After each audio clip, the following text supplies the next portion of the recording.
ಜೀವಿತಾವಧಿಯಲ್ಲಿನ ಅತ್ಯಂತ ಸುಂದರವಾದ ಇದು. ಮತ್ತು ಈ ದೇವಾಲಯ ಭಾರತದ ದೇಶದಲ್ಲಿನ ಅತ್ಯಂತ ವಾಸ್ತುಕಲಾತನ ಇದೆ. ಅತ್ಯಂತ ಬಲಯುತವಾದ ತಿರುಗಿಸ್ರಿ ಹಂಗ ಈ ಕಡೆ ನಿರ್ಮಾಣ ಸರ. ಪ್ರಾರಂಭ ಮಾಡಿ ಏಯ್ 600 ವರ್ಷ.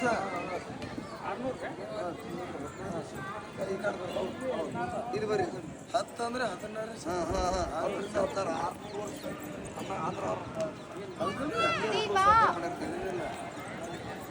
ನೋಡ್ರಿ ಏನು ತೋತ್ರಿ ಹಂಗ. ಇದು ಎಷ್ಟು ಎತ್ತರ ಐತೆ ಅಂದ್ರೆ 216 ಅಂದ್ರೆ ಎಷ್ಟು ಮೀಟರ್ ಅಂದ್ರೆ 66 ಮೀಟರ್ ಉದ್ದೈತಿ.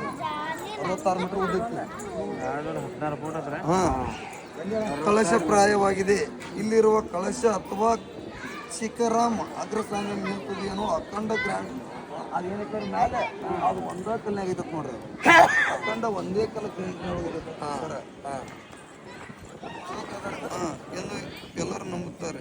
ದೇವಾಲಯ ಪ್ರವೇಶದವರಲ್ಲಿ ನಂದಿ ಪವಿತ್ರ ಗೂಳಿ ಮೂರ್ತಿಯನ್ನು ಒಂದೇ ಒಂದು ಬಂಡೆ ಕಲ್ಲಿಗೆ ಆ ಗೂಳಿ ಅದು ಒಂದೇ ಕಲ್ನಾಗ ಐತ್ರಿ ಬಸವನ. ಅದು ಎಷ್ಟು ಐತೆ ಅಂದ್ರೆ 16 ಅಡಿ ಉದ್ದ 13 ಅಡಿ ಎತ್ತರ ಐತಿ. ಆ ಗೂಳಿ 16 ಅಡಿ ಉದ್ದ ಐತಿ, ಎತ್ತರಿಗೆ 13 ಅಡಿ ಎತ್ತರ